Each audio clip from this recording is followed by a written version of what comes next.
In July 1990, four Czech guys decided to go on an adventure to find the Mongolian death worm, a creature that might have inspired the monster you've seen in the movie Doom. They say it lives somewhere deep in the Gobi Desert, so they flew to Mongolia, hopped into an ATV, and hired some local guides to help them. All that to meet a creature that is up to 6 feet long, can spit acid that could melt anything, and is capable of shooting electricity at those it doesn't like. Legend says that these friendly guys spend most of their days hiding underneath the sandy dunes, but they'd like to come out during the wetter months of June and July. So the timing for a spotting was simply perfect. But the crew needed to figure out how to lure the creature. Sadly for them, no one knew what the giant worm liked to eat. So they built a thumper, which is a machine that made rhythmic pounding noises. They were hoping it would call the worm out of the ground. For 2 months, they searched the vast desert, crossing dunes and rocky plains, looking for any sign of the creature. But alas, it didn't really work out. Ivan McCurley, who was the leader of the 1990 expedition, came back to Gobi Desert again. He once tried to attract the megaworm with blasts, and the second time he used a small airplane to scout the dunes. Over the years, groups from America, Britain, and New Zealand organized big expeditions to the Gobi Desert to try and find the creature. Many others came from all around the world on their own and found nothing. The people in the West first found out about the megaworm of the Gobi Desert thanks to an American paleontologist, Roy Chapman Andrews. This brave man was probably the inspiration for Indiana Jones. In 1926, he wrote about the creature in his book. At a meeting with Mongolian leaders, Andrews heard detailed descriptions of the creature, even though none of them had ever seen it themselves. One of them described it as looking like a sausage, about 2 feet long, with no head or legs. According to him, the worm was so venomous that just touching it could instantly take your life, and it lived in the loneliest parts of the Gobi Desert. Andrews didn't think the creature was real, but he shared these stories again in another book. In May 2005, 4 friends from Great Britain who search for monsters professionally decided to try their luck. They made drawings of the worm and hired local people to hand out flyers all over the Gobi Desert. These flyers offered a reward to anyone who could give information about the worm or even bring them a specimen. They thought loud sounds that other explorers tried would scare the beast away. Some told them it likes damp conditions, so they came up with a plan to block streams of water to create wet areas that would lure the worm out. Their plan didn't work because it was too hard to build dams in the desert. They ended up using small traps, but didn't find any actual proof that the worm existed. But they did meet locals who shared interesting stories about strange creatures they had seen over 70 years. Over the years, stories of the monster spread around the world. In some of them, it's only 1 foot long. In others, it's as large as a human. It's white-gray or scaly and brown, or maybe fleshy and bright red. Someone said it resembled a snake, or maybe a caterpillar, or maybe it has wings and can fly. And some believe it could be a supernatural evil being without a body. Maybe the stories are so different, and the search operations are so fruitless, because the creature doesn't even exist. Or it could be one of many cryptids.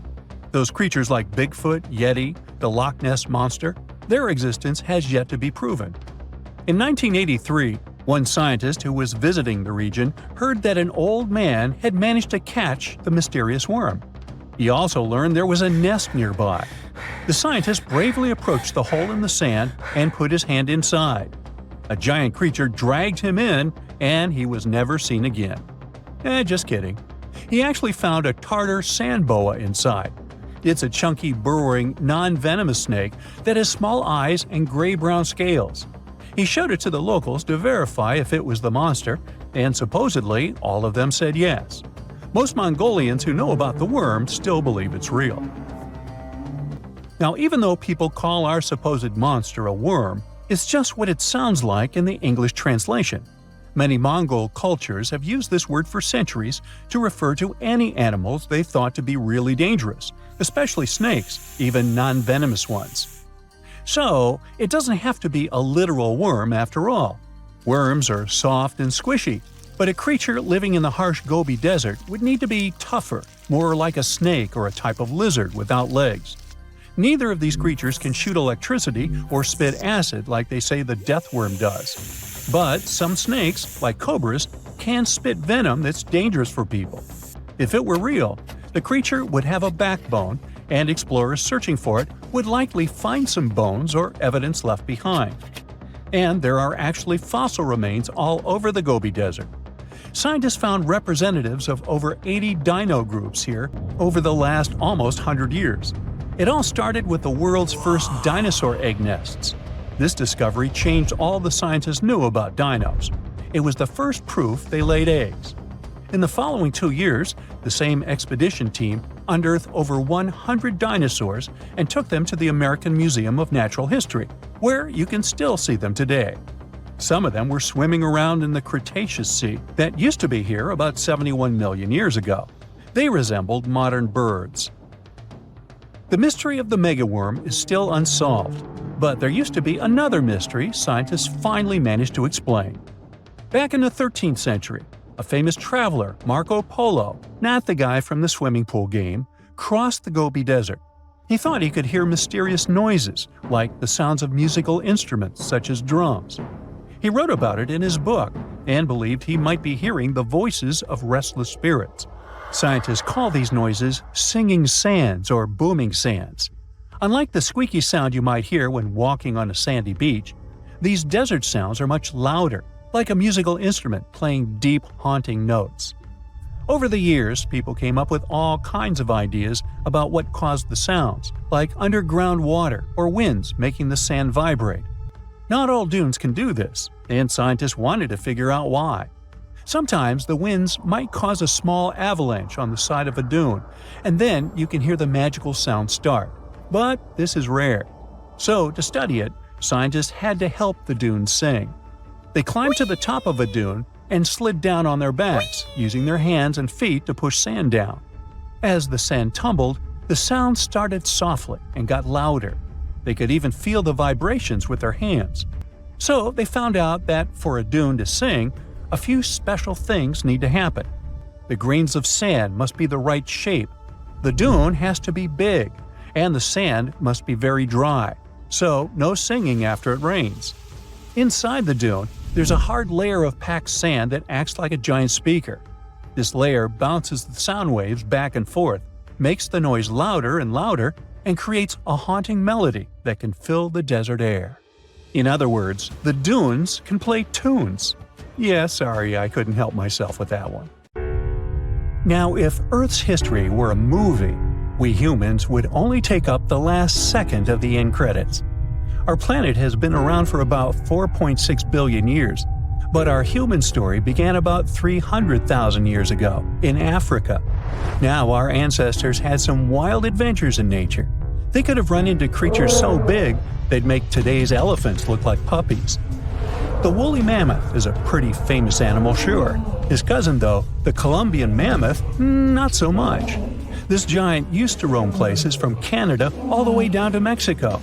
Unlike the furrier woolly mammoths, which hung out in colder places, these animals had shorter hair, resembling huge elephants. They also had incredibly large tusks, like 12 feet worth of spiraling, sturdy tusks. And they weren't just for show, they came in handy when facing predators. That includes our ancestors. If you think about sloths these days, you're picturing these adorably slow creatures. They couldn't possibly be in your list of most dangerous animals. Well, their grandparents might have. For starters, we call them ground sloths, and they vary a lot in size. Some were as big as rhinos, and others, like the Megatherium, were as colossal as elephants. Imagine seeing a 20-foot-long sloth which doesn't mind chewing on some meat every now and then, at least in theory. Ever heard of Bigfoot? Well, our next animal kind of looks like him, but is a distant cousin to orangutans. Meet Gigantopithecus, the largest primate to ever call our planet its home. Standing tall at 10 feet and weighing more than 600 pounds, these animals were amazing to look at in real life. Unlike Bigfoot, they weren't constantly hiding. In fact, it's believed they were peaceful and gentle creatures. Sadly, they faded away about 100,000 years ago, mainly because their food sources slowly became unavailable. Those lush, fruity forests they called home eventually turned into dry grasslands. Next on our list is the cave hyena. Weighing a chunky 250 pounds and standing 3 feet tall, these beasts were as long as a grown-up lying down. What's even more interesting about these creatures is that they loved hanging out in groups. A pack could be as big as 30 of these animals, which meant they could easily take on even the biggest, heaviest mastodons. Our ancient families would have needed to stay alert around these hungry specimens. Sadly for these hyenas about 20,000 years ago, their numbers started going down. Soon enough, they completely disappeared from the planet. Quick pop quiz. What's called a tiger but isn't really one? It's the saber-toothed tiger. I mean, sure, they belong to the feline family, but they aren't technically tigers. First appearing around 42 million years ago, in July I think, many of their kind were gone before we even showed up. However, early Americans might have bumped into a couple of specimens from this group. If that really happened, it would have been quite the encounter. Think of the biggest wild lion today or the hefty Siberian tiger. These big cats also had some incredible features hidden in their fur. They were good at sneaking around, hiding, and pouncing on mammoths bigger than themselves. Their bite wasn't that strong, but they could open their jaws wide, like twice as much as a lion. And although their teeth were a bit on the weak side, they had buff forearms to pin down their dinner, giving those big fangs a purpose. Not the kind of kitty you'd want to play with. Dire wolves made their debut about 250,000 years ago. They were like the gray wolves we know today, but a lot stronger. While wolves these days stretch out to about 6 feet and tip the scales at 170 pounds max, dire wolves were about 5 feet and about 150 pounds. Found all over North and South America, they had admirable jaws, biting nearly a third harder than their modern counterparts. Also, their favorite snack was horses. But just like many other majestic beasts of the past, they faded away around 10,000 years ago. Now, names can be deceiving. Take the American lion, for example. It's not really a lion, it's more of a panther's big cousin. The other part of the name is correct, though. They did live in America about 330,000 years ago. This feline was no lap cat either. They were at the top of the wildcat pyramid, weighing a colossal 772 pounds. That's like stacking 4 grown men on a scale. Even the mighty African lion would look a tad bit shy beside these beasts. With the muscle to take down a bison, you wouldn't want to accidentally interrupt their dinner. They parted ways with this planet around 11,000 years ago, right after the last ice age. Now, down in Australia, about 50,000 years ago, I wasn't around then, there lurked a relative of the Komodo dragon, the Megalania. Experts love to have debates on how big it was. Some say it stretched out to 23 feet. Others think it was just about 11 feet long. Either way, they were basically mega-sized Komodo dragons with a dangerous bite. If you think bears are already big and fluffy now, let's introduce the short-faced bear. While this big creature stood on its hind legs, it towered at 14 feet. With long limbs, they could outrun today's bears, hitting speeds up to 40 miles per hour. These ultra bears sadly disappeared around 11,600 years ago. Now imagine a crocodile. Okay, imagine that same crocodile, only supersized, with sporty legs, doing its thing in Australia about 1.6 million years ago. Well, say hello to the quincana. These crocs were extremely large, reaching 23 feet. And no, they weren't lazy river loungers. These creatures really loved spending time on land. They evolved to have strong legs for their chases and razor-sharp teeth designed for slicing, not gripping. When did we stop sharing beaches with them? About 40,000 years ago. The name elephant bird might not sound familiar, but try to picture a bird that stood tall as high as a basketball hoop at 10 feet and weighed as much as a small car, 1,500 pounds. Their eggs were equally huge, like 150 chicken eggs bundled up into one. Now, as amazing as these birds sound, there's a lot we still don't know about them. They're hard to study, as most extinct animals are. Still, some recent studies have given us some clues. Scientists have been examining ancient molecules from their fossilized eggshells. It's an awesome piece of evidence, since these birdie shells were thick, preserving precious DNA inside. Plus, there are tons of these eggshell fragments sprinkled all over Madagascar's beaches. Because of these findings, we now know these birds were herbivores and loved eating leaves and seeds. We also know the tiny kiwi bird is its closest living relative. Now, dodos were these amazing birds we also used to share the planet with. They're like distant cousins to ancient pigeons. To give you some perspective, imagine a chunky bird weighing about 50 pounds. Similar to chickens, turkeys, and ostriches, dodos were also the types of birds that couldn't fly. Their wings were small, and they had the muscle strength of, well, a wet noodle. Now, you might have heard the word dodo used as a name for creatures that aren't that bright. Don't get confused, though, by this name. These birds were in fact intelligent. Scientists were able to figure that out by studying their fossils. It turns out that they were good at smelling stuff, unlike most birds that are all about the visuals. These creatures aren't around for us to study anymore, but that might change. One evolutionary biologist is on a mission to fully understand these amazing ancient birds. On that note, she revealed that the dodo's DNA has been completely sequenced. There are even talks about potentially bringing dodos back to life. They would make a nice addition to the lovely beaches of Mauritius, the place they used to call home many, many years ago.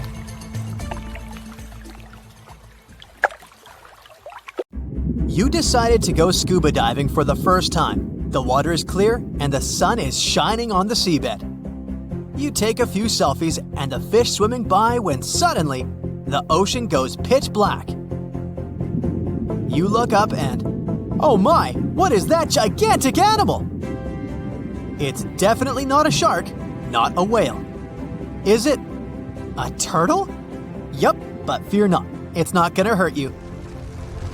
If you had lived on this same Earth about 72 million years ago, then maybe this could have really happened to you. Scientists have recently found the fossils of a gigantic marine turtle that could have grown as big as 12 feet. If you don't have any idea of how big that is, let's see some examples. That's the average length of a hippopotamus, 6 golden retrievers, or 2 Michael Jordans stacked on top of each other.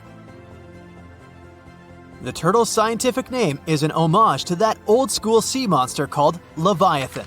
Maybe you remember this from old-school history lessons. The Leviathan is supposedly a mythical creature that would swallow entire ships or people that were deemed too greedy by the creature. Can you imagine being swallowed by this humongous sea turtle? No, thank you. The fossils of this gigantic creature began to be excavated between 2016 and 2021, all the way in northeastern Spain. The first fossil was located by a hiker in the Spanish Pyrenees, and it was around 8 inches long. The pelvis of this turtle alone measured around 35 inches. It would definitely be one of the biggest turtles today if it hadn't gone extinct. FYI, the largest living sea turtles today can reach up to 6 feet in length, which is already pretty big. Now, how about a gigantic prehistoric scorpion? I bet most people here are not huge fans of these creatures, especially since they're poisonous, which is why the thought of a 9-foot-long aquatic scorpion might be the stuff of nightmares. Let's just say that if they hadn't gone extinct some 400 million years ago, lakes and rivers would be much more dangerous places for humans today. These gigantic insects were considered to be apex predators in their time, hunting everything from fish to other animals, even of their own kind. Yikes! I got goosebumps just imagining these creatures. Should we thank the asteroid that hit our planet now or later on in this video? Another prehistoric animal that would shock humans if it were still alive is the so-called Megatherium, a gigantic sloth. This huge sloth is believed to have grown up to 20 feet long, and its weight could be up to 8,000 pounds. It was found in the woodlands and grasslands of South America. The creature used to stand on its 2 feet in order to reach leaves on high branches. These giant sloths had huge claws. They helped them climb trees. I gotta say, I feel uncomfortable imagining these elephant-sized sloths climbing trees. Oh, of course, some dinosaurs will make our super-sized creatures list. But before that, here's a fun fact. Did you know some dinosaurs are still alive today? Scientists have proven that birds are classified as theropod dinosaurs. Such infamous creatures as the T-Rex and Velociraptor belonged to this group. I'm sure you've heard these names even before you watched Jurassic Park. The Velociraptor is that scary dino that breaks into the kitchen. Well, they evolved, gained some feathers, and turned into various species of birds we know today. That means that any bird from chickens to those little blue ones is a direct descendant of dinosaurs. Now, does the name Spinosaurus ring a bell? You can see this huge dinosaur in some museums today. Its fossils, I mean. The Spinosaurus was one of the biggest land predators to walk Earth. Actually, to walk its land and water, since scientists believe that this dino was semi-aquatic. It fed mostly on meat, which means humans would be its natural prey if it lived today. This meat-eating dino lived around 90 to 100 million years ago. It was about 60 feet long, 12 feet high, and weighed up to 22 tons. Its head was around the size of 8 bowling balls and was shaped like a crocodile's face. Basically, the Spinosaurus was a big African elephant with the face of a crocodile. Just kidding. But that would look funny though, wouldn't it? A much more attractive dino was this guy. It's considered to be the largest dinosaur that has ever lived on our planet. What made it so big was its extremely long neck and very long tail. You wouldn't want to stand behind this creature, believe me. If it decided to swish its tail, you'd get catapulted very far away. This creature lived around 100 million years ago, and its fossils were first found in Argentina around 2012. The dino measured 120 feet from head to tail, which made it almost as big as an American football field in width. And have I mentioned it weighed almost as much as a space shuttle? A staggering 75 tons. If it had been a carnivore, it would have probably been the greatest predator. But this big guy was a peaceful herbivore that had such a long neck that it could eat leaves from high trees. Cute, right? We must also talk about the Shastasaurus. As the name suggests, this animal is popularly known as the Mount Shasta lizard. Even though it was a marine reptile and probably never set foot on the mountain itself, this dino was usually around 23 feet long, but there was a specific strand of this species that could get as big as 69 feet long, about the size of the great blue whale. This made it the biggest marine reptile to have ever lived. A fun fact about the Shastasaurus is that scientists believe it didn't even have teeth, which means it could only feed on soft-bodied prey, such as squid, for example. The next animal on our list is the blue whale. Believe it or not, the biggest living animal on Earth actually started small. These days, the average mature blue whale can reach up to 100 feet in length and weigh up to 200 tons. That's more or less the weight of 40 elephants put together, or 30 Tyrannosaurus rexes, or 2,670 average-sized people. Blue whales have to eat up to 50 million calories per day to support that body. That's the equivalent of 30,000 Big Macs, just FYI. But blue whales weren't always this big. They actually evolved from a four-legged mammal that lived on Earth around 48 million years ago. Their ancestor was called Pachycetus, and it was only 6 feet long. Here's a fun fact. To be able to live in the water as one does today, the blue whale had to go through some intense adaptations. A blue whale can replace up to 80 to 90% of oxygen in its lungs each time it takes a breath.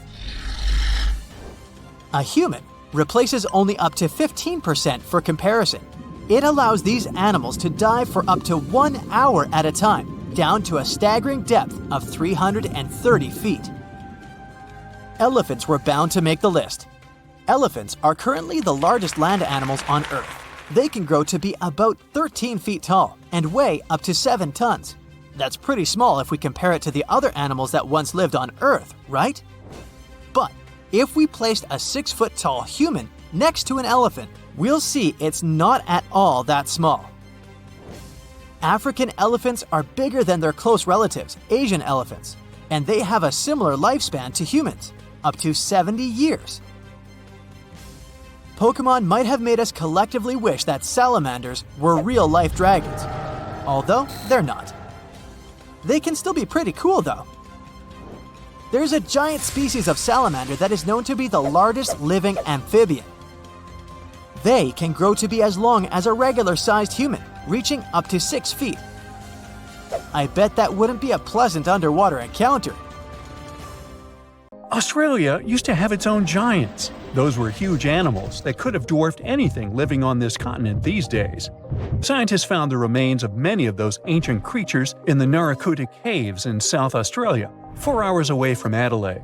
It's a lovely region, but it can be treacherous. Watch out for holes the ground is pocked with. Known as pitfall traps, many of them are no wider than a coffee table. They're deep and plunge into the darkest of caverns. One of such caverns is called Victoria Fossil Cave, and it's a treasury that's been hiding the bones of around 45,000 animals for centuries. Some of the oldest bones belong to creatures far more terrifying than any animal you can encounter today. Those were the ancient Australian megafauna, huge beasts that roamed the continent during the Pleistocene epoch. During those, there were giant snakes, huge flightless birds, wombat-like creatures the size of a rhinoceros, and many others. One of the largest examples of the Australian megafauna scientists have discovered so far is the Diprotodon. That giant herbivorous creature was 10 feet long and 6.5 feet tall, and weighed more than 6,000 pounds, about as much as a small Asian elephant. Even though this terrifying beast didn't eat meat, it could have smashed other animals with its sheer weight. Scientists have found the remains of hundreds of such creatures all over Australia, so it's safe to say that no other animal from that time or in that location was larger than this giant. Despite its creepy appearance, the Diprotodon was a relative to the modern-day wombat, and those are known to sometimes pounce humans. The Diprotodon had toes that pointed inward and were well suited for digging burrows. On the other hand, Diprotodon was a giant, and it was unlikely that it used to do so. It was likely a trait it had inherited from its smaller burrowing ancestors, or it could have used its claws to search for roots. This theory is supported by the fact that the animal's pouch was facing backward. It prevented any dirt from collecting inside while the creature was digging. Since this animal was so big, it didn't have to worry much about predators. Up until 60,000 years ago, when the first humans appeared on the continent, full-grown Diprotodons only had to look out for creatures like the quincana. Measuring in at a whopping 20 feet long, the quincana was a land crocodile. It lived in Australia from around 20 million to 40,000 years ago. It disappeared along with most other mega creatures of the last ice age. It's thought to be the result of the first humans coming to the continent. Even though the quincana was extremely fast and dangerous, it was possible that this creature got out-competed by human hunters who took all available prey. Unlike modern crocodiles that are mainly aquatic, that mighty beast was a land dweller. Scientists figured it out by studying the quincana's legs. They were able to support and carry the body clear off the ground. It means there was no escape for ancient people once the quincana spotted them. Modern crocodiles can only push themselves along on their bellies. Such an adaptation allowed the quincana to chase its prey for long periods of time, exhausting it in the process. Another creepy feature of this ancient monster was its teeth. Aquatic crocs have conical teeth. Those are great for gripping and holding on to prey underwater. But quincana had knife-like teeth. idea for slicing soft-bodied animals like, mammals. Another Australian monster, Thylacoleo, wasn't all that large, but it didn't make it any less terrifying. It was still among the top predators and the biggest carnivorous animals in Australia. This creature was a true oddity of nature, even by prehistoric standards. First, its teeth resembled not those of a regular predator, but those of a rodent. Its front incisors were enlarged, taking the place of canines. Premolars were also shaped like blades. They were used for cutting flesh and bone. At first, scientists thought that Thylacoleo used those teeth to eat nuts and fruits. But later, a study showed that the use of such teeth was better suited on necks and spines. The jaws of this ancient creature were immensely powerful. A 220-pound Thylacoleo had a bite force similar to that of a present-day 550-pound lion. It means that the animal could easily bring down prey much larger than itself. Then there was Thylacoleo's tail. It had strong muscles which provided the animal with the ability to use the tail as support when tackling large prey. The Thylacoleo had retractable claws, and this feature is very uncommon among marsupials. It allowed the animal to keep its razor-sharp hooks from getting blunt and could help it get a better grip on its prey. Scientists are quite sure that, like today's leopards, the Thylacoleo could climb trees and jump on other animals from above. It was done so fast and stealthily, they never knew what hit them. The creature's rear feet support this theory. The first toe there was reduced, but the foot had a rough pad like what modern-day possums have. It allowed them to have a better grip while climbing. Right after scientists found the first skull of the Meliolania, this animal was classified as a lizard. That's why its name translates to small groomer. But after they discovered more complete fossils, it turned out that the Meliolania was a giant turtle. But that's not all. It was one of the largest land turtles to ever have existed. The main reason researchers initially believed the creature to be a lizard was the fact that its skull was adorned with a series of spikes. It's something the modern-day horned lizard can boast. But even after discovering the true nature of the Meliolania, scientists still don't know how to properly catalog it. It might have been a creature that folded its neck under its spine, or it could have folded it to the side. Beside those defensive mechanisms on its head, the Meliolania was also equipped with a spiked tail, which was probably used to prevent predators from attacking the animal from behind. Most species of the Meliolania disappeared around 2,000 to 3,000 years ago because of humans who hunted them to extinction in both Australia and on the surrounding islands. It took around 2 centuries for these turtles to go extinct in that region of the globe. The Megalania was a giant Australian lizard that existed at the end of the Pleistocene epoch. It looked like a Komodo dragon and the Australian monitor lizard, which are both believed to be Megalania's closest living relatives. Fossils tell us that the ancient animal was anywhere from 15 to 26 feet in length. Ow! The youngest fossil remains of this ancient Australian monitor lizard date back to about 50,000 years ago. The first indigenous settlers must have encountered Megalania, which led to the lizard's extinction. Originally, scientists thought that the Megalania was the only member of the genus Megalania, but these days it belongs to the genus Varanus, which means that the prehistoric creature is closely related to other Australian monitor lizards.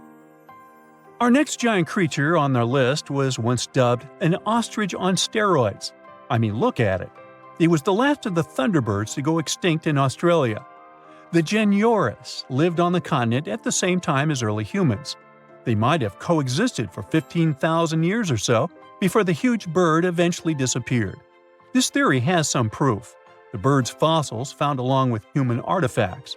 Some cave paintings also depict flightless birds similar to the Genyornis in size and shape. Although it wasn't the largest bird in Australia, the goose-like creature was still as tall as a grown-up man and weighed around 550 pounds. Even a modern-day ostrich can be dangerous if it feels threatened. Imagine meeting its giant prehistoric relative. Scientists are still arguing about its diet. Many believe the creature was an herbivore, but there's still a chance that the Genyornis was a partial scavenger. Its small, stubby wings and powerful hoof-like legs hint that the bird could have been a plant eater.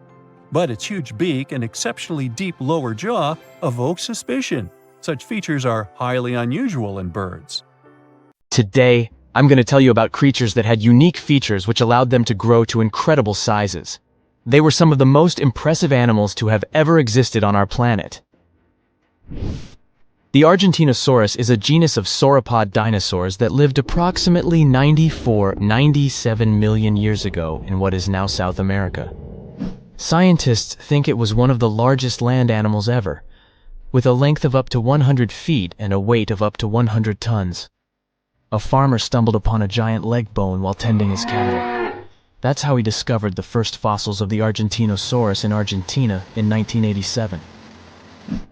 Further excavations uncovered more bones, revealing a massive dinosaur that would have dwarfed most other animals of its time. The Spinosaurus, meaning spine lizard, is a genus of theropod dinosaur that lived around 97 million years ago in what is now North Africa. It is believed to be one of the largest carnivorous dinosaurs to ever exist, with a length of up to 60 feet and a weight of up to 23 tons. The Spinosaurus is known for its distinctive elongated sail-like structure on its back. It was likely used for thermoregulation.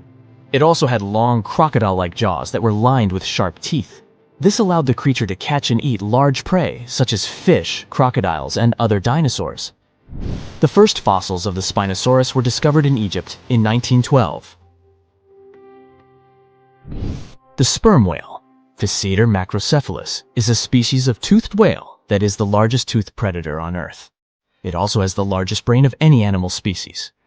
It is found in oceans all over the world and can dive to depths of up to 7,000 feet in search of food.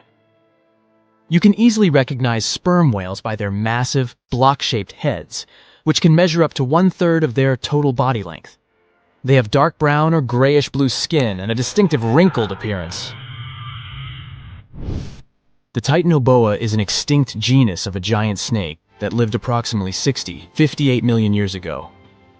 It is considered to be the largest known snake ever. It could grow up to 42 feet and weighed around 2,500 pounds. The first fossils of the Titanoboa were discovered in a coal mine in Colombia in 2004. This discovery meant a lot because it provided insights into the size and behavior of snakes during the Paleocene era, as well as the overall climate and ecosystem of the time. The blue whale, Balænoptera musculus, is the largest animal on Earth, measuring up to 100 feet in length and weighing as much as 200 tons. These marine mammals are found in oceans all over the world and can live up to 90 years. Blue whales have a long, streamlined body that is usually blue-gray in color with mottled patterns. They have a small dorsal fin and 2 pectoral fins that are about 1/3 the length of their body. Blue whales feed on tiny shrimp-like creatures called krill, and they eat a lot. A single adult blue whale can eat up to 8,000 pounds of krill in a day. The Leadsichthus is an extinct genus of large, bony fish that lived during the Jurassic period, approximately 155 million years ago. It is believed to be one of the largest fish that have ever lived. Some estimates suggest that it could grow up to 55 feet in length. The first fossils of Leadsichthus were discovered in England in the 19th century, and more recent discoveries have been made in other parts of Europe, South America, and Africa. Despite its enormous size, the Leadsichthus was a filter feeder, similar to modern-day whale sharks, and likely fed on plankton and other small organisms.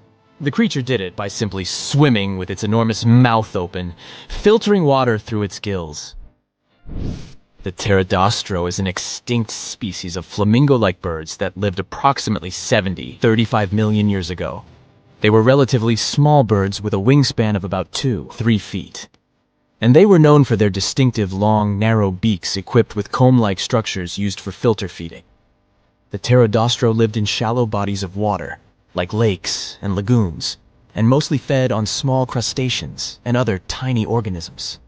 The animal filtered them from the water using the comb-like structures on the inside of its beak while swimming through the water. The African elephant is the largest land animal on Earth, and one of the most recognizable ones. There are 2 species of the African elephant, the savanna elephant, Loxodonta africana, and the forest elephant, Loxodonta cyclotis. You can see them in various parts of sub-Saharan Africa. These creatures can be identified by their large size, gray skin, and long trunks. African elephants can grow up to 13 feet tall and weigh up to 14,000 pounds, depending on the species and gender. Endless hot deserts seem lifeless at first glance. But among these sands, you can meet dangerous and sometimes creepy creatures. Some of them can only cause health problems, but some can stay in your memory forever. Let's get to know them, starting with dangerous ones and finishing with real nightmares. So, you're walking through a desert and see a big teddy bear with open hands. You understand that it's probably a mirage, but still, you come closer. You were right. It's not a plush toy, but a giant cactus. There's something strange about it. Thanks to some strange fluff, the branches resemble the arms of a teddy bear. However, this is not fluff, but thousands of thin needles, and they are the reason you shouldn't come closer. The cactus is called the jumping cholla, or teddy bear cholla. It grows in the desert areas of Arizona and in the northern part of Mexico. Don't worry, this cactus won't attack you, but it will cling to your skin or clothes if you touch it. Such a fur coat protects the cactus from animals, creates shade, and saves it from heat.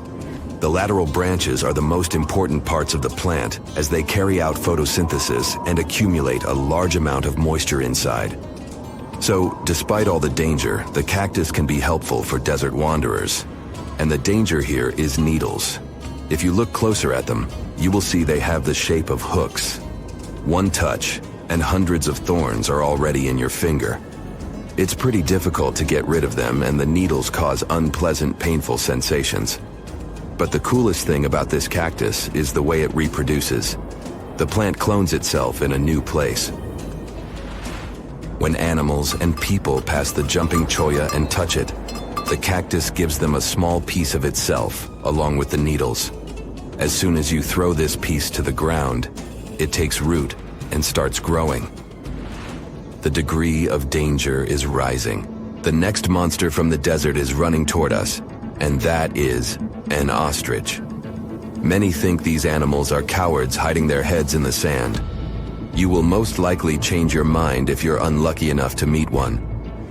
Usually, ostriches are not aggressive, but you should run if you come closer to their nest. On the other hand, you won't be able to do that because ostriches move at a speed of 43 miles per hour. You need a car to get away from them. They run and hit their enemy with their chests. There have been cases when ostriches attacked vans and caused significant damage to them. But the main danger these birds present is their powerful legs with sharp claws. They can deliver strong blows with them and even beat a prone opponent.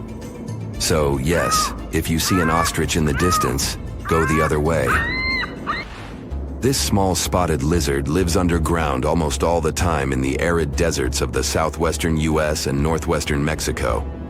Sometimes, it goes outside to find lunch. It only seems cute, but in fact, it's a dangerous Gila monster. Its thick skin protects the reptile from hawks, coyotes, and other predators. But its main protection is its venom. Snakes and spiders inject their toxins using long, needle-like fangs. The Gila monster clamps down and chews the prey to spread the venom. And when it bites a person, it can keep its jaws closed for a long time. Getting rid of the animal is a tricky feat. People who have experienced the effects of the venom say it feels as if hot magma passes through the veins. Despite this, the lizard turned out to be useful for science. Doctors used its venom to create medicines for diabetes and obesity. The time has come. Now you're about to meet one of the creepiest creatures living in the desert. Be quiet and listen to the silence. Stand still. There's no one around. Suddenly, you hear some hissing coming from below. You lower your head and see it. A big yellow spider the size of a human palm with strong jaws and long legs hides in the shadow of your body. In horror, you run away from this monster, but it goes after you. It isn't easy to do it in this situation, but try to calm down. The creature isn't interested in you. It wants only your shadow to hide from the scorching sun. Anyway, it's better not to touch it. The powerful jaws of the camel spider can cause unpleasant sensations, to put it mildly. And, by the way, this creature isn't really a spider. Yeah, it belongs to the class of arachnids, but it's a separate species, Sulpicid. It likes to bite. It's fearless and pretty aggressive. The spider preys on insects, lizards, rodents, and small birds. It can also move at a speed of 10 miles per hour. For their small size, this is very fast. You need to be a professional athlete to run away from it. Most often, you can find camel spiders in the deserts of the Middle East, but they also live in Mexico and the southwestern US. These runners are nocturnal and try to avoid the sun during the day, so they are always hunting your shadow. By the way, they got their name because they often hide in the shadows of camels. You won't hide from them during the day, but they will also want to come after you at night, especially if you make a fire. Sulpicids always run to the light in the hope of eating something. Some species of these spiders make a hissing sound to scare their enemies away. Now, let's calm down for a second and leave the hot desert. We're going into the humid tropics of Tanzania. Under tree bark, fallen leaves, and in dark caves, you can meet one of the most terrifying creatures on Earth, a tailless whip scorpion. Imagine a big scorpion without a tail, with a flat body that looks like it has been pressed by something. It's similar to spiders, but has no venom glands and can't spin a web. This monster is silent and fast, but the scariest thing is its 2 front claws, twice as long as the creature itself. Any prey it catches will never escape. Life in a dark cave has spoiled its eyesight, so the whip scorpion tries to avoid sunlight. During molting, it climbs up to the ceiling and slowly comes out of its old skin. Imagine directing your flashlight there and seeing small cocoons out of which pale spiders with excessively long legs crawl. If you really meet it, be calm and slowly go away as far as possible. Be careful. The flat scorpion can crawl under your clothes in a second and bite you in the stomach. And that's not the worst part. Okay, this is a joke. This pretty guy is one of the shyest and most harmless creatures among spiders and scorpions. It's afraid of you and will never attack. Many consider it beautiful and keep whip scorpions in glass terrariums. If you want such a pet, carefully watch it so that it doesn't run away from its house. If it happens, it will be pretty challenging to catch it again. In a matter of moments, it can get under your bed or go through gaps in the floor. Then it'll go to your neighbor's apartment through a ventilation system and scare people there. Okay, how about one more scorpion? It's not as creepy as the other creatures in this video, but it's the most venomous scorpion in the USA. This is the Arizona bark scorpion. The problem is that you can see it in the desert, in your home, or in the yard. These dangerous venomous beasts crawl into rooms and often sting people. One time is enough to cause pain, similar to a bee sting, but someone with an allergy may experience paralysis, breathing problems, and other health issues. Life on a high-oxygen planet would be a wild and crazy ride. Imagine taking a deep breath and feeling like you just downed a shot of espresso. The sky is a deep shade of blue, and the trees around you are gigantic, lush and green, growing at a rapid pace. Daily exercise now becomes a breeze. With all that extra oxygen, you'd be able to run faster, jump higher, and lift heavier weights. Your morning run is basically effortless, and you notice that everything seems to move faster and with more energy. But you'd also have to watch out for the wildlife. The animals around you would be simply huge, and they'd move with a heightened speed and agility. Imagine getting chased by a cheetah that's hopped up on oxygen. It'd be like running from a Ferrari with legs. But how is this even possible? And how would high levels of oxygen affect the evolution of the planet and our life in general? To answer this question, you need to understand how oxygen works. Oxygen is like the fuel that powers the engines of life. It's a gas that's all around us, making up about 21% of the air we breathe. And don't let that small percentage fool you. Every time you take a breath, these little molecules get top priority access to your body's cells and help them produce energy. Without oxygen, your cells wouldn't have the energy they need to function properly, and your body would start to shut down. Oxygen is also incredibly versatile. It's used by a wide range of organisms, from tiny bacteria to massive elephants. It's even in the ocean. Marine organisms like plankton and algae produce a ton of oxygen, keeping the underwater world thriving. And not only is it a crucial component of life on Earth, it's also a fountain of youth. Oxygen keeps our skin glowing and our minds sharp. So don't forget to walk in the fresh air more often. But that's just the beginning. Oxygen is quite a multitasker, doing a bunch of different jobs at once. For starters, it's like the janitor of the atmosphere, cleaning up all the nasty pollutants and keeping the air fresh and clean. It's also the bodyguard of our atmosphere, protecting us from harmful UV rays and other dangerous cosmic stuff. Without it, we'd be like sitting ducks in the face of space radiation. And let's not forget about the impact of oxygen on the weather. It's like the puppet master, pulling the strings of the atmosphere and creating all sorts of wacky weather patterns. Tornadoes, hurricanes, thunderstorms, they're all just a product of oxygen doing its thing. And sure, these things are incredibly dangerous, but they also help redistribute nutrients and organic matter by lifting and transporting soil, leaves, and other debris to new areas. So they low-key help fertilize soil and provide nutrients for plants and other organisms. As you can see, the little oxygen molecules are working hard to keep everything in check. So what would happen if we suddenly raise the levels up to 30, 40, even 50%? Actually, too much oxygen can become very dangerous for us. There's such a thing called oxygen toxicity. It can lead to a range of pretty bad symptoms and even the worst of outcomes. It's like eating too much candy. It might taste good at first, but you'll regret it later. It may sound surprising, but if you get too much oxygen, you'll be out of breath.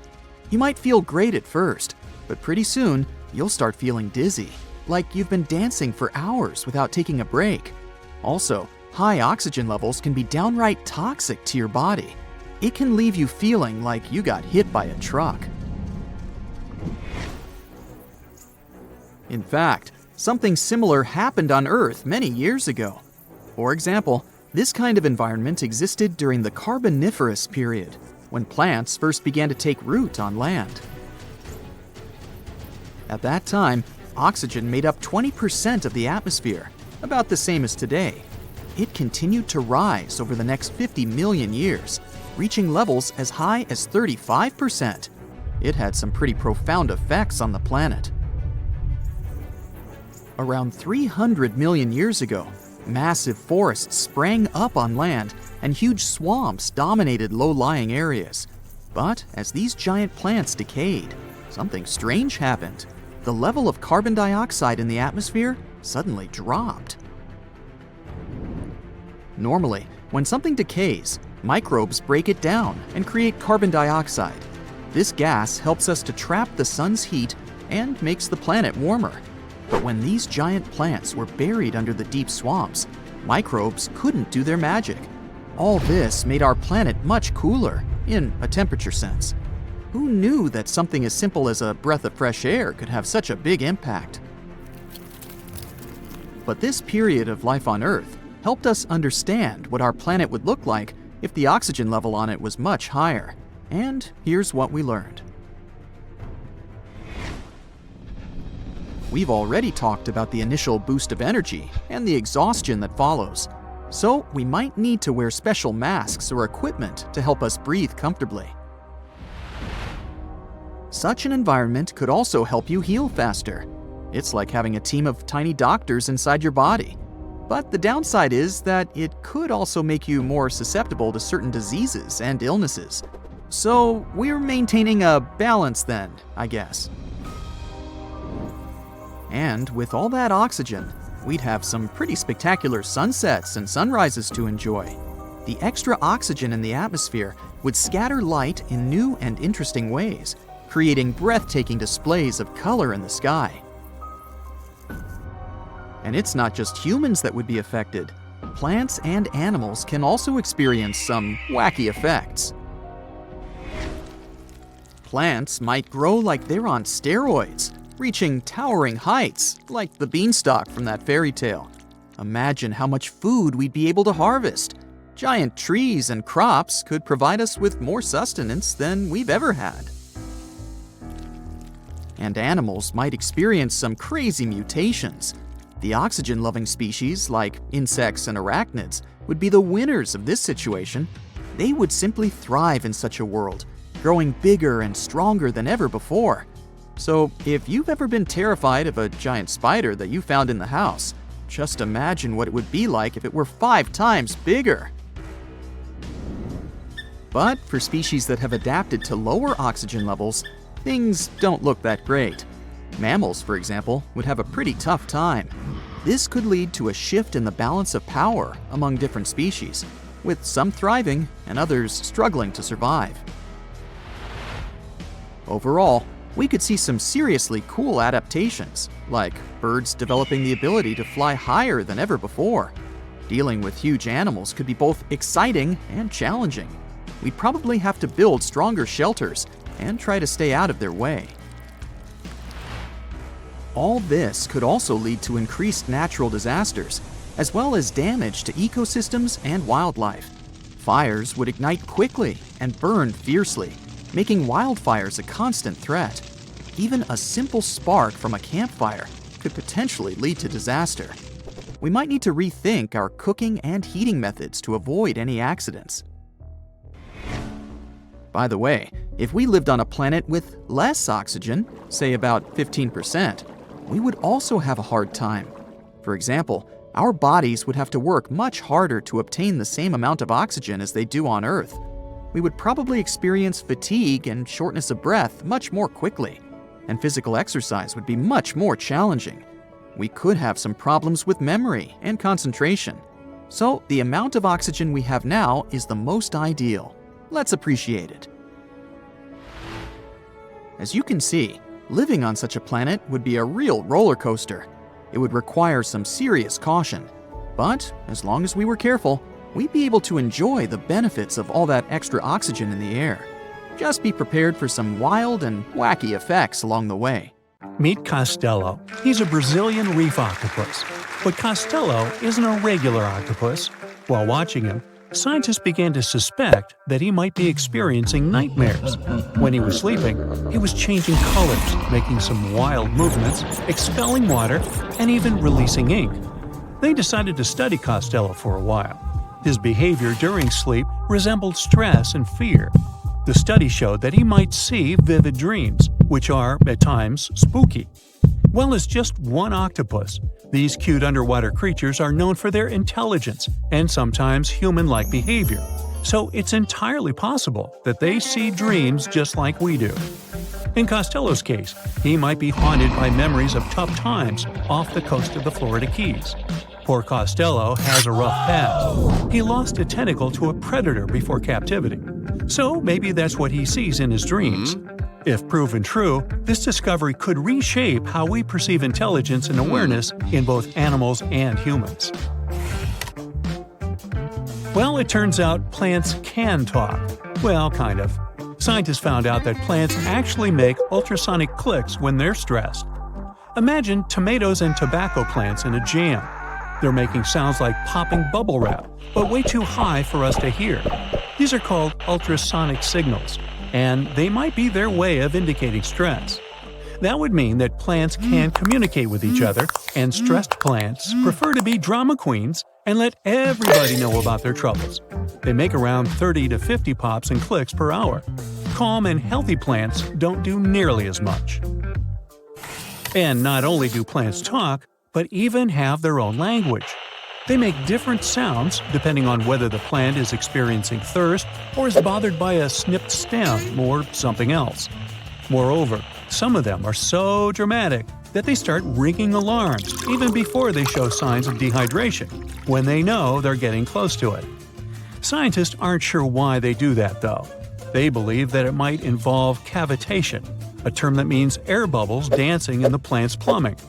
Plants that sing these symphonies include corn, wheat, grapes, and even cacti. That is quite a big discovery in agriculture. We could use it to check if our crops are thirsty and stuff like that. So now we'll be eavesdropping on plants and deciphering their secret language. Okay, time for some universal news. Recent studies are shaking up what we thought we knew about the universe's age. Our findings during the last decades showed that the universe must be around 13.7 billion years old. However, a new study shows that it might be almost twice as old, up to 26.7 billion years. Keep in mind that it's not proven, so for now, the official number stays the same. Scientists were using the time since the Big Bang and studying ancient stars to measure the universe's age. But some stars were playing hard to get, looking older than the universe itself.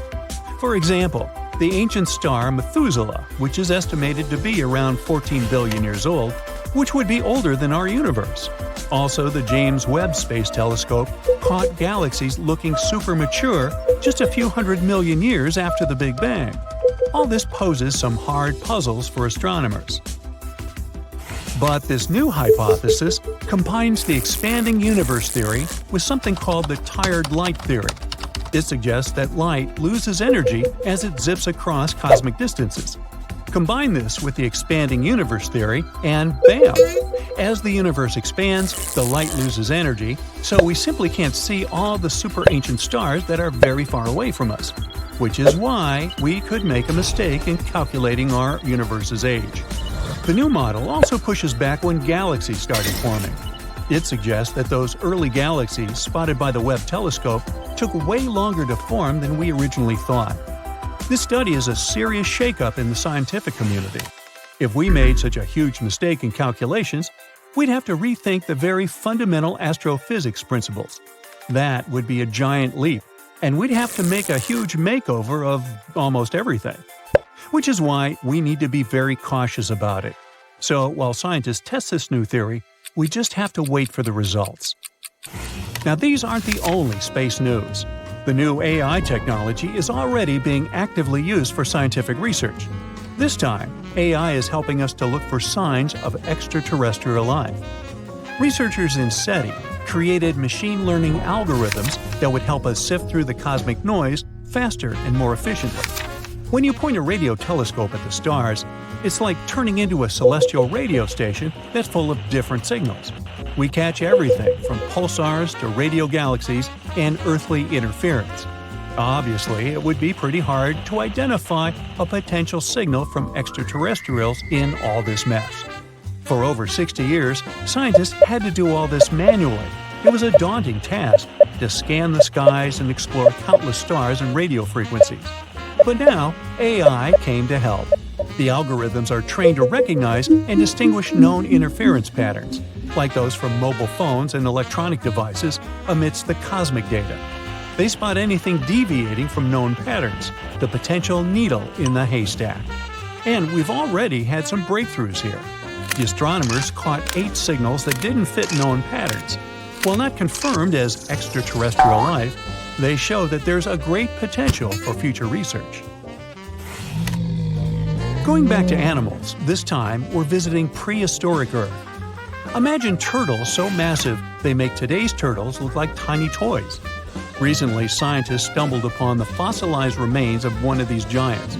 It's a sea-dwelling titan that cruised the European waters about 80 to 70 million years ago. The discovery was accidental. A hiker in northern Spain stumbled upon fragments of this creature near the Pyrenees Mountains. This turtle was roughly the size of a rhino, around 30 feet in length. Just to give you an idea, this creature would be about the size of an average car. It shows that extreme sizes were more common before an extinction event. The turtles we know now, of smaller, still substantial sizes, dominated afterward. But the ancient oceans were filled with giant turtles munching on mollusks and jellyfish. This discovery also challenges the idea that gigantic turtles were exclusive to North America. The existence of this turtle proves that these colossal reptiles were hanging out in European waters too. So this might be just the tip of an iceberg, and you'll want to steer around that one too. And finally, NASA's James Webb Space Telescope has made a great discovery. It detected a crucial carbon compound in space. It's called methylcation, and this tiny molecule, even if it might seem insignificant, could help us unlock the secrets of interstellar organic chemistry. Carbon is incredibly important.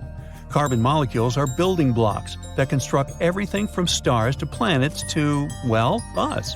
It's the key ingredient for life, and scientists are eager to understand how it shaped our existence on Earth, and if it could do the same elsewhere in the universe. And methylcation plays a very important role in the creation of complex carbon-based molecules. That's why it's very cool that we discovered methylcation, even if it's very far away. NASA scientists found it in a young star system. This system is chilling about 1,350 light-years away from us, in the Orion Nebula. The star in this system, which is smaller and a bit weaker than our Sun, is bombarded by intense ultraviolet light from nearby hot, young, massive stars. You'd think such strong UV radiation would destroy complex organic molecules. But the research team believes that it might actually kickstart the formation of these carbon compounds. Maybe stronger stars and their insane radiation levels actually work as energy sources for life. They set off a chemical chain reaction, which results in complex carbon stuff like plants and animals. Seems like we found yet another puzzle piece.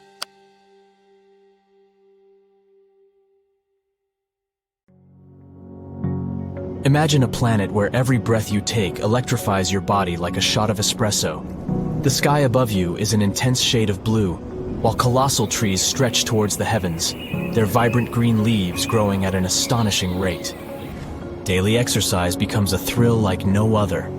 With the abundance of oxygen, you become a supercharged version of yourself. Running feels effortless as you dart across the landscape, lifting weights that would normally seem impossible. It's as if the world itself is infused with a surge of energy. Everything is moving faster. The wildlife surrounding you is equally affected by this oxygen overload. Animals roam the land in majestic proportions. Their massive frames are propelled by speed and agility. Picture yourself in a pulse-pounding chase with an oxygen-charged cheetah, racing against a predator that could put a Ferrari to shame. Now you may wonder how such a wild scenario could ever be possible. Well, let's see. Oxygen is the powerful fuel that keeps life going. It makes up about 21% of the air we breathe, and every breath we take delivers these tiny molecules to our cells, giving them the energy they need to thrive. Without oxygen, our cells would struggle, and our bodies would fall apart. But that's not all. Oxygen is a superstar that works for all kinds of living things, from tiny bacteria to giant elephants.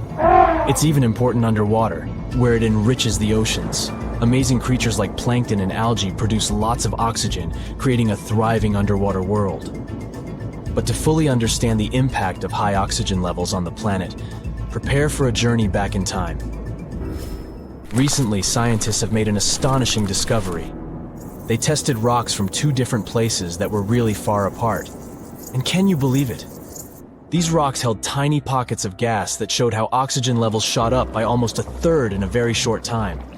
It was like a breath of fresh air. So they studied these rocks and found that oxygen levels back then were much higher. Imagine lush landscapes, towering forests, and gigantic swamps that stretched as far as you could see. During the Carboniferous period, oxygen ruled the atmosphere at an impressive 20%, just like today. But over the next 50 million years, its levels shot up to a crazy 35%. Can you imagine what that did? As oxygen surged, something incredible happened. Huge forests grew all over the land, creating a breathtaking green world. And massive swamps took over low-lying areas, making the landscape look surreal and otherworldly. At the same time, carbon dioxide levels dropped. Normally, when things break down, microbes release carbon dioxide into the air. This gas acts like a warm blanket, trapping the sun's heat and raising temperatures. But in the mysterious swamps where these giant plants were buried, the microbes couldn't do their job. The result? The planet got really cold. Who would have thought that a breath of fresh air could have such power? The scientists are still trying to figure out why this happened. But one thing is certain, it wasn't just happening in one place. It was a worldwide phenomenon. It was like the planet was playing a funny game with the climate. But let's go even earlier. We see the first North American dinosaurs making their grand entrance. High oxygen levels are what gave a big boost to the rise of mighty dinosaurs in North America and beyond. Picture tropics filled with the magnificent giant creatures. Obviously, dinosaurs didn't just appear out of nowhere. They took advantage of a changing environment that was perfect for their evolution. Oxygen levels played a huge part in this dinosaur party. As oxygen levels rose, so did the size of these incredible creatures. They started small with predators like Chindosaurus, and soon after, huge dinosaurs like sauropods took over the land. Then, 65 million years ago, dinosaurs disappeared and mammals took over. And here's the interesting part. Mammals never grew as big as dinosaurs. So what's the explanation for this? Mammals, and humans are mammals too, by the way, are special because we can regulate our body temperature. But that comes at a cost. We need a lot of energy to stay warm compared to reptiles and dinosaurs. Dinosaurs didn't bother with temperature control, so they could focus on growing big. The biggest dinosaurs were 10 times larger than the largest mammals. It's like a game of anything you can do, I can do 10 times bigger. Dinosaurs might have had similar limitations with their sizes, but those were much less strict. Before the dinosaurs' extinction, mammals were very small. Many mammal species disappeared along with the dinosaurs. But survivors took advantage of the open ecosystem and rapidly diversified into various body sizes. However, after 42 million years of growth, mammals reached a size plateau. This happened on all continents, most likely because of the temperature and land area. Colder environments allowed mammals to grow larger. Balancing body size and heat became challenging. Land area also played a role in sustaining big populations. But making animals bigger isn't the only thing high oxygen can do. This humble gas is a true jack of all trades. It also acts as our loyal bodyguard, protecting us from harmful UV rays and other dangers from space. Without oxygen, we would be defenseless against space threats. Oxygen also has a fascinating role in shaping the weather. It teams up with its other atmospheric buddies to make the sky go wild with tornadoes, hurricanes, and thunderstorms. They mix and mingle in the air, creating just the right conditions for these exciting weather adventures to happen. And these adventures can be dangerous, but they serve an important purpose. They help distribute nutrients and organic matter, carrying soil, leaves, and debris to new places. So what if we decided to mess with nature and crank up the oxygen levels to crazy heights, 30%, 40%, or even 50%? Well, too much of a good thing can become dangerous. Oxygen toxicity is when too much of this gas causes big problems. It's like eating loads of candy. It's fun at first, but soon enough you'll regret it. Surprisingly, an overdose of oxygen can leave you struggling for breath, like a tired dancer in desperate need of a break. At first you might feel a burst of energy, but it doesn't last. Dizziness sets in, as if you've been spinning on the dance floor for hours without stopping. In extreme cases, too much oxygen can even harm your body, making you feel like you've crashed into a huge truck. So while oxygen is always with us, giving us life, it's important to appreciate its delicate balance. Don't put on your special breathing gear. Also, we wouldn't be the only creatures to suffer from this oxygen extravaganza. Mammals, for example, will struggle to adapt to these extreme levels. The balance of power among species will change drastically, and winners and losers will fight for survival in a world that's spinning out of control. And we'll need stronger shelters to deal with these gigantic animals. We'll have to stay nimble and avoid danger. Amidst all the chaos, there will be astonishing adaptations. Birds will fly higher than ever before. reaching heights that would amaze even the clouds. Also, get ready for more natural disasters and delicate ecosystems hanging in the balance. Fires will start quickly and rage fiercely, making wildfires a constant threat. Even a small spark from a campfire could cause disaster. We'll need to rethink our cooking and heating methods to stay safe in this oxygen-filled world. But let's not forget the other side of the oxygen story. If we had a planet with low oxygen, only around 15%, we would face a completely different struggle. Every breath would be difficult, leaving us tired and struggling for air. Physical activity would become extremely hard, and our memory and focus would suffer. So let's be grateful for the oxygen levels we have now. They're the perfect balance for us to thrive. In this exhilarating journey through an oxygen-rich world, we've experienced breathtaking wonders and discovered the delicate balance of our planet. Let's cherish the magic in every breath, respect the interplay of oxygen and life, and embrace the thrill of this remarkable ride called life. Now here's something. Baltic amber is one of the most common resins found in the world. The reason for this is that due to the vast forests of pine, their numerous deposits are so common they provide wonderful treasures from long ago. Ants are especially common in the Baltic amber, which comes from pine trees. Its resin is rich in sugar, so the ants often live amongst the trees, close to the easy source of food. One block found in East Germany has preserved one ant that is estimated to be about 48 million years old. Think of the birthday cake. But what makes this find interesting is another animal inside the amber. It's a mite, notorious hunters in the insect world, capable of traveling at great speed. These guys quickly latch onto their hosts, sucking them dry. They're also capable of destroying entire hives in one go. And within this piece of amber, the amber provides a display of their final struggle. In Southeast Asia, feathers belonging to something unique have been found from 80 million years ago. They were captured in resin during the Cretaceous period, a peak time for dinosaurs. The many feathers inside are from the Coelurosaur. It looks like a dinosaur, but this animal is more related to birds. Other feathers like this have been found in resin. They belong to avian and other non-flying dinosaurs. The discoveries have helped reimagine what dinosaurs actually look like. Still, dinosaurs may have had feathers instead of being completely bald. Of course, for most of them, the feathers weren't used for flying, but they helped the dinos stay warm. However, the feathers weren't all that was found, and a part of the Coelurosaur's tail is also preserved. Still, it's so small and ancient that its DNA hasn't survived to map their entire genome. The enclosed tail is also very delicate, and it can't be removed from its protective amber shell. But although these findings can only be observed, they've still provided a great insight in the evolution of birds. But how does amber preserve things so effectively, even at the initial stages? The trees produce the resin to protect any small gaps in the bark against feeding insects. Its antiseptic nature and lack of water content ensures it doesn't degrade for a long time. This also makes it more resilient as it petrifies over long periods, eventually becoming a fossil. Some of the oldest amber ever found was from the Triassic period, showing how long it can last.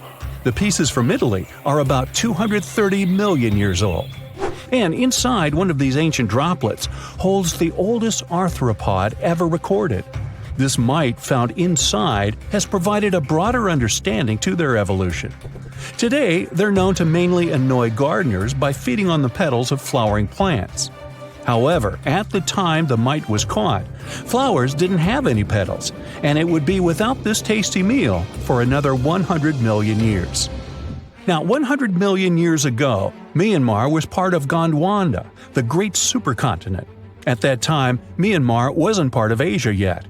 But it was still lush with a great forest, which contained many species of lizards that lived amongst the undergrowth, hiding away from dinosaurs. Many of them had been stored within amber. This fact helped discover ancestors of geckos and chameleons. By using CT scans, scientists have analyzed them, providing a glimpse into the formation of their scales, teeth, feet, and claws. It also provided an understanding of how these archaic creatures once appeared. although mostly pieces of lizards. By using modern technology, the scientists have been able to create 3D images of the lizard. These images can reveal how those guys appeared in their full form. The images show that they still retain some of their exact features to this day, like the chameleon's sticky pads used for climbing.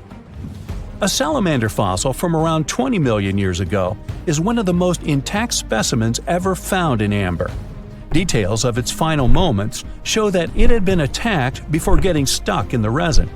However, what's confusing about this find from the Miocene era is that the amber was found in the Caribbean, but it came from a tree that's closer related to those from East Africa. The lizard also has ancestry from the same area. Finds like this have opened a whole new understanding about how these small lizards migrated. It's expected that they would have ridden fallen logs, which took them across the seas to new homelands, not only to the Caribbean, but to all continents except for Antarctica. Nobody goes there, it's too cold. In the Dominican Republic, you can find some of the rarest of all ambers. This Dominican amber came from neotropical forests from around 20 million years ago. Many of the trees that made the resin are now extinct. The amber is almost completely see-through and can come in an array of beautiful colors. The most common colors are red, yellow, and even blue, and are easily mistaken for gemstones. One was found with a flea caught in it, dating to when the forest was at its peak and the mammalian variety thrived. Fleas were likely common at the time, and this flea in particular had recently fed on a mammal before getting stuck. However, something more intriguing was found within the flea. While scientists checked what mammal DNA was within the flea, they found that it was carrying an ancient bacterial blight. These blights have been constant throughout Earth's history, dramatically decreasing populations of animals and plants. This now extinct blight in the amber helped scientists determine how much the bacteria have evolved and how it spread. Now, most remnants of insects inside amber aren't much more than the exoskeleton bodies. But with some found in Myanmar, they were so well preserved that even the color of the insects is still intact. Colors in nature appear in 3 different ways. The first is bioluminescence, that's produced by a chemical reaction within a living organism. The second is about pigments, where the color appears in an animal or plant tissue.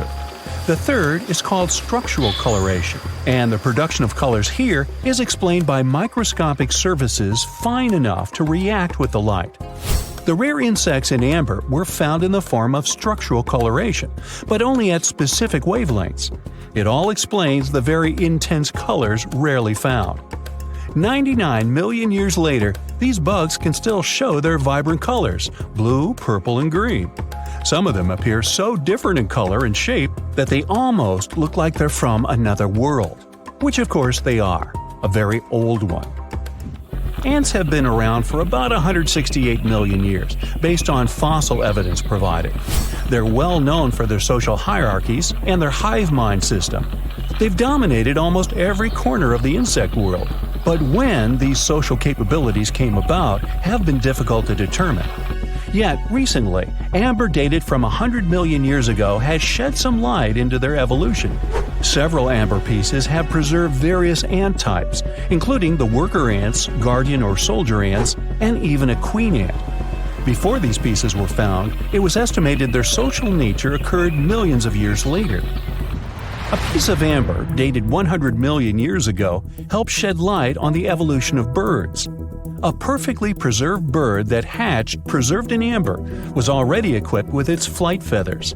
With the earlier physical abilities, they would be capable of moving around the nest by themselves at a very young age, and it's expected they could search for their own food almost immediately.